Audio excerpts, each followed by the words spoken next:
সে অনেক অনেক দিন আগের কথা।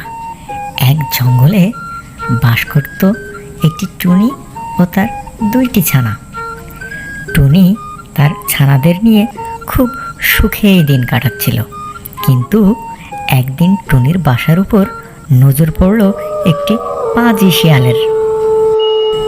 আরে বাহ, এত দেখি টুনির বাসায় দুটো ছানা আছে। যাই, টুনিকে বোকা বানানোর চেষ্টা করি। ও কি নাদুস নুদুস ছানা, আমাকে আজ খেতেই হবে।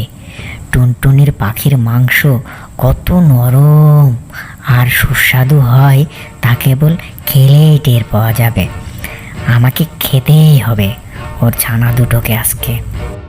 এই বলে শিয়াল ঝোপ থেকে বেরিয়ে টুনির বাসার নিচেই গেল আর টুনিকে বলতে লাগলো, এই বেটা টুনি, তোর ছানাগুলোকে নিচেই ফেল, তা না হলে আমি যদি গাছে উঠি তাহলে কিন্তু তোর ছানাদের সাথে সাথে তোকেও খেয়ে ফেলবো। কেন, তুমি কি বানর নাকি সাপ যে গাছে উঠবে? তুমি তো একটা শিয়াল, তুমি কিভাবে গাছে উঠতে পারো? আমাকে কি বোকা পেয়েছো নাকি যে তোমার ভয়ে আমি আমার ছানাদেরকে নিচেই ফেলবো? ক্ষমতা থাকলে উপরে আসো, উপরে এসে আমার ছানাদেরকে খেয়ে যাও। এখনো সময় আছে, তোকে ভালো করে বলছি, ভালোই ভালোই তোর ছানাদের নিচেই ফেল, তা না হলে সত্যি সত্যি তোর বাসার উপরে উঠে যাব, তখন তোর ছানাদের সাথে তোকেও খাবো।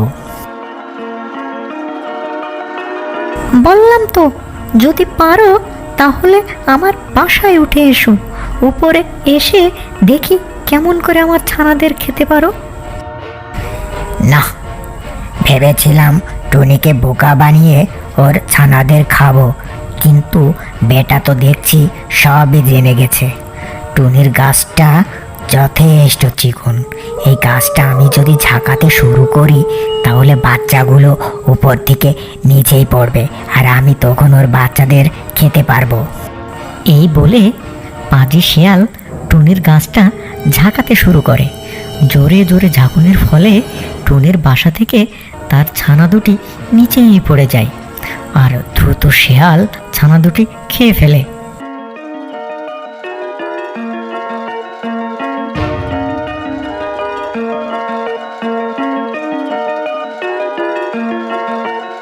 দেখলি তো টুনি, তোর ছানাগুলোকে আমি খেয়েই ছাড়লাম, মাঝখান থেকে তুই বেঁচে গেলি। আমি যদি সত্যি সত্যি গাছের উপরে উঠতে পারতাম তাহলে তোকেও খেয়ে নিতাম। আমি এখন যাই, আবারও তুই ডিম পাড় আর বাচ্চা ফোটা, তারপর আমি আবার আসবো, তোর ছানাদের খেয়ে যাব আমি। তুমি খুবই পাজি একটি শিয়াল, আমার ছোট ছোট ছানাদের খেয়ে কি লাভ হলো তোমার? তোমার তো পেটও ভরলো না, তাহলে কেন তুমি আমার ছানাদেরকে খেলে? আরে বেটা, তুই কি বুঝবি? তোর ছানাগুলোকে খেয়ে যে মজা পেয়েছি, এরকম খাবার জীবনেও খাইনি আমি। তবে তুই চিন্তা করিস না, এর পরের বারও আমি তোর ছানাগুলোকে খাবো। তাড়াতাড়ি ডিম পাড় আর সেই ডিম থেকে নাদুস নুদুস বাচ্চা ফোটা। এই কথা বলেই শিয়াল সেখান থেকে চলে গেল আর টুনি মন খারাপ করে বাসাতেই বসে থাকলো। এই ঘটনা ঘটার বেশ কিছুদিন হয়ে গেছে। শিয়াল তার আস্তানায় বসে বসে ঝিমাচ্ছিল। হঠাৎ টুনির কথা মনে পড়ল।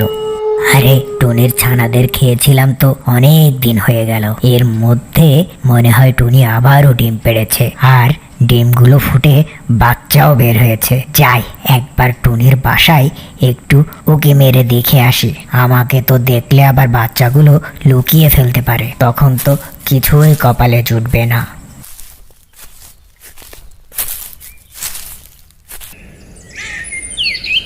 এই বলে শিয়াল গেল টুনির বাসায় আর এদিকে টুনি আরও দুটি ছানা ফুটিয়েছে। আগের মতোই টুনি তার ছানাগুলোকে পাহারা দিচ্ছিল। দুষ্টু শিয়াল ঝোপের আড়াল থেকে দেখল টুনির বাসায় আগের মতোই নাদুস নুদুস দুইটা ছানা। আরে, ওই তো টুনি দেখছি আবারও দুটো ছানা ফুটিয়েছে। না না না, দেরি করা যাবে না। টুনির কাছে যাই, গিয়ে টুনির ছানা দুটোকে চাই। ভালোই ভালোই যদি দিয়ে দেয় কিছুই বলবো না, আর যদি না দেয় আগের মতো আবারও গাছ ঝাঁকুনি দিতে শুরু করব। তাহলে একা একাই ছানাগুলো নিচেই পড়ে যাবে।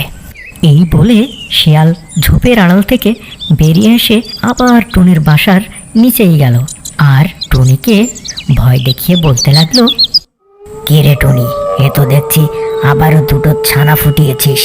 বলেছিলাম না আমি আসবো, ঠিক চলে এসেছি। নে, ভালোই ভালোই তোর ছানাগুলোকে মাটিতে ফেল, আমার অনেক ক্ষুধা লেগেছে।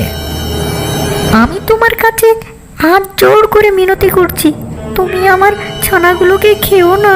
আমার ছানাগুলো নির্দোষ আর নিষ্পাপ, ওরা তোমার কি ক্ষতি করেছে? তুমি ওদেরকে খেও না ভাই, কমসে কম এই ছানাদেরকে এবার ছেড়ে দাও তুমি। দেখ টুনি, এখনো সময় আছে, আমি তোকে কিন্তু ভালোই ভালোই বলছি, ছানাগুলোকে নিজেই ফেল। আর কাকতি মিনতি করে কোনো লাভ হবে না, আমি তোর ছানাগুলোকে খাবই। ভালো এটাই হবে যে তুই তোর ছানাগুলোকে তাড়াতাড়ি নিচেই ফেলা। আমি তোমার কাছে হাত জোড় করে ভিক্ষা চাইছি, তুমি আমার ছানাগুলোকে ছেড়ে দাও ভাই, আমার ছোট্ট নিষ্পাপ বাচ্চা, এবার তো বাঁচার সুযোগ দাও তুমি। বুঝতে পেরেছি, সোজা কথাই কাজ হবে না, আবারও গাছ ঝাঁকাতে শুরু করি, তাহলে এই ছানাগুলো মাটিতে লুটিয়ে পড়বে।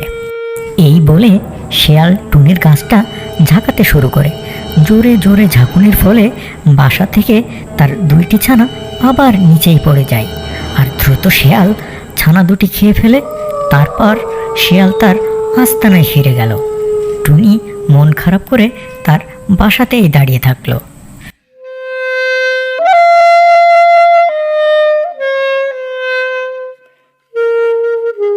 পরের দিন টুনির বন্ধু কাক তার সাথে দেখা করতে আসে।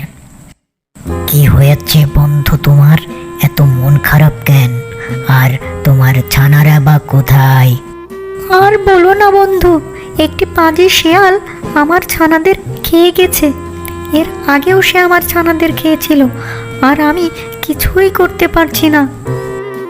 শিয়াল তোমার বাচ্চাগুলো খেয়ে গেছে, কিন্তু শিয়াল তো গাছে উঠতে পারে না, তাহলে সে তোমার ছানাগুলোকে কিভাবে খেলো? পাজি শিয়াল বুদ্ধি করে এই গাছটি ঝাঁকাতে শুরু করে। গাছ ঝাঁকির ফলে আমার ছানাগুলো নিচে মাটিতে পড়ে যায়, আর তখন শিয়াল ওদেরকে খেয়ে ফেলে। আসলে আমার বাসার গাছটি অনেক চিকন, তাই শিয়াল ঝাঁকাতে পারে। ও, এইবার বুঝতে পেরেছি শিয়াল কি করে তোমার ছানাদেরকে খায়। তা কি ঠিক করবে বলে মনে করেছো? আমি বদলা নেব, বদলা যে করেই হোক শিয়ালের কাছ থেকে আমি বদলা নিব। পাজি শিয়াল দুবার আমার ছানাদেরকে খেয়ে ফেলেছে, কিছুতেই আমি ওকে ছাড়বো না। শিয়াল তো অনেক বুদ্ধিমান ও চালাক, তাই তুমি ওর সাথে কোনোভাবেই পেরে উঠতে পারবে না। তাহলে কিভাবে তুমি বদলা নিবে পরিকল্পনা করেছো তুমি? শিয়ালকে আমি যখনই সামনে পাবো তখনই ওর মাথাটা ঠুকরাতে থাকবো, আর ওর মাথা ঠুকরাতে ঠুকরাতে আমি ছিদ্র করে ফেলবো, তাহলে বেটা শিয়াল চরম শিক্ষা পাবে।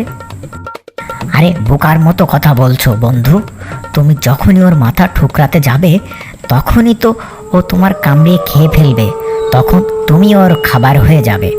আমার কথা শোনো, শিয়াল যখন ঘুমাবে তুমি তখন ওর একটা ছুরি নিয়ে গিয়ে ওর লেজ কেটে ফেলবে, তাহলে ওই শিয়ালের চরম শিক্ষা হবে। লেজ হচ্ছে শিয়ালের প্রিয় জিনিস, তুমি যদি ওটাকে কেটে ফেলো তাহলে ও আর মুখ দেখাতে পারবে না, আর লজ্জাতেই মারা যাবে। ঠিক বলেছ বন্ধু, এই কাজটাই করতে হবে। শিয়ালের লেজ কেটে দিলে শিয়াল কোনো মতে ওর মুখ দেখাতে পারবে না, তাহলে সুযোগ বুঝে শিয়ালের লেজ কাটতে হবে।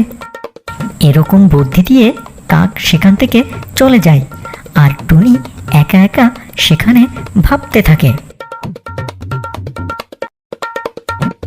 বন্ধু কাক আমাকে সঠিক বুদ্ধি দিয়েছে, এতে আমারও ক্ষতি হবে না, আর শিয়ালেরও অনেক বড় শিক্ষা হবে।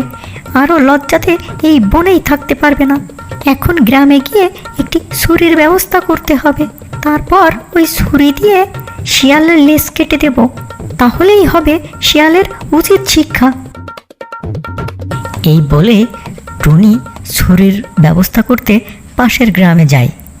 আর এরপর একদিন শিয়াল খেয়ে দিয়ে মজা করে তার আস্তানায় ঘুমাচ্ছিল। তখনই টুনি একটি ধারালো ছুরি নিয়ে সেখানে চলে আসে আর সুযোগ বুঝে শিয়ালের লেজ কেটে দেয়। আর শিয়ালেরও ঘুম ভেঙে যায়। আর টুনি দেরি না করে সেখান থেকে চলে যায়। হায় হায়, এ কি সর্বনাশ হলো! টুনি আমায় তো দেখছি লেজ কেটে নিয়ে গেল। এখন আমার কি হবে? লেজ ছাড়া এই জঙ্গলে আমি কিভাবে বের হব? আমি মুখ দেখাবো কি করে? আমার তো কোনো মান সম্মানই থাকলো না। লেজ ছাড়া আমাকে দেখতে কেমন লাগছে, সবই তো আমার শেষ হয়ে গেল।